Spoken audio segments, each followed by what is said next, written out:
झज्जर के गांव एरी में जिला प्रशासन द्वारा आयोजित विकसित भारत संकल्प यात्रा जनसंवाद कार्यक्रम में शिरकत करने पहुंचे भाजपा के राष्ट्रीय सचिव ओम प्रकाश धनखड़। उनका इस मौके पर प्रशासन के अधिकारियों व ग्रामीणों की तरफ से जोरदार स्वागत किया गया। इस मौके पर जिले के तमाम भाजपा कार्यकर्ता व जिला प्रशासन के अधिकारी भी मौजूद रहे। ओम प्रकाश धनखड़ ने कहा कि विकसित भारत जनसंकल्प यात्रा जनसंवाद कार्यक्रम का मुख्य उद्देश्य है कि केंद्र सरकार और हरियाणा सरकार की लाभकारी योजनाएं आम जन तक पहुंचे और आम जन उन योजनाओं का लाभ उठाए, और अगर कोई व्यक्ति सरकार की लाभकारी योजनाओं से वंचित रह गया है तो संकल्प यात्रा के माध्यम से उसे भी सरकार की लाभकारी योजनाओं के साथ जोड़ा जा सके, जिसको लेकर जिले भर में विकसित भारत संकल्प यात्रा निकाली जा रही है। और प्रधानमंत्री नरेंद्र मोदी द्वारा मुझे भी जिम्मेदारी दी गई है कि इस यात्रा को लेकर हरियाणा के लोकसभा सांसद से विकसित भारत संकल्प यात्रा का फीडबैक लेकर पार्टी नेतृत्व को सौंपने का, और जिसको लेकर मैंने सभी सांसदों से मुलाकात की है और विकसित भारत संकल्प यात्रा को लेकर विस्तार से बातचीत की और यात्रा का फीडबैक भी लिया है। गृह मंत्री अमित शाह को लेकर कांग्रेस नेता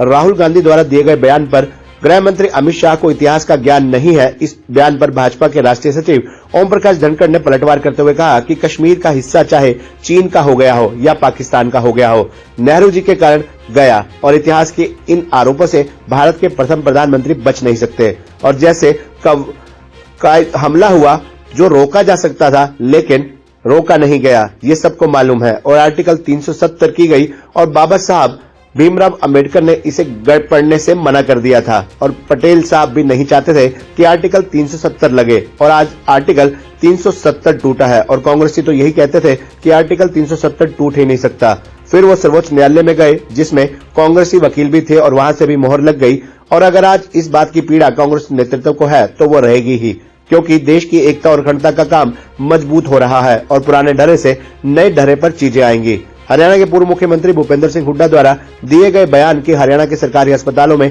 दवाइयां नहीं है और खाद बीज केंद्र पर खाद नहीं मिल रही है और 3 राज्यों के चुनाव भाजपा की जीत का हरियाणा में कोई फर्क नहीं पड़ेगा और हरियाणा में कांग्रेस पार्टी की सरकार बनेगी, इस बयान पर भाजपा के राष्ट्रीय सचिव ओम प्रकाश धनखड़ ने पलटवार करते हुए कहा कि भूपेंद्र सिंह हुड्डा जीत के सपने लेना छोड़ दें। देश में भी भाजपा की सरकार आ रही है और तीसरी बार हरियाणा में भी भारतीय जनता पार्टी की सरकार बन रही है, और अगर विपक्ष को कोई अच्छा मुद्दा उठता है तो सरकार उस पर काम कर सकती है। कश्मीर का हिस्सा चाहे चीन को गया हो चाहे पाकिस्तान को गया हो, नेहरू जी के कारण गया, और इतिहास के इन आरोपों से भारत के प्रथम प्रधानमंत्री वो बच नहीं सकते जी। इसलिए कबायलियों का जो हमला हुआ,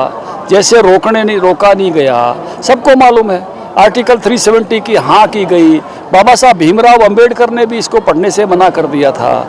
पटेल साहब भी नहीं चाहते थे आर्टिकल 370 लगे। आज आर्टिकल 370 टूटा है। कांग्रेसी लोग तो उनमें से थे कि ये कह रहे थे आर्टिकल 370 टूट ही नहीं सकता। फिर सर्वोच्च न्यायालय में गए, उनमें कांग्रेसी वकील भी गए, अब वहाँ से भी मोहर लग गई। तो इस बात की पीड़ा अगर कांग्रेस नेतृत्व को है तो वो रहेगी, क्योंकि देश की एकता और अखंडता का काम मजबूत हो रहा है और पुराने ढर्रे से नए ढर्रे पर चीज़ें आएंगे। देखिए, हुड्डा साहब तो रोज़ ये सपना लेते हैं, ये सपना उनका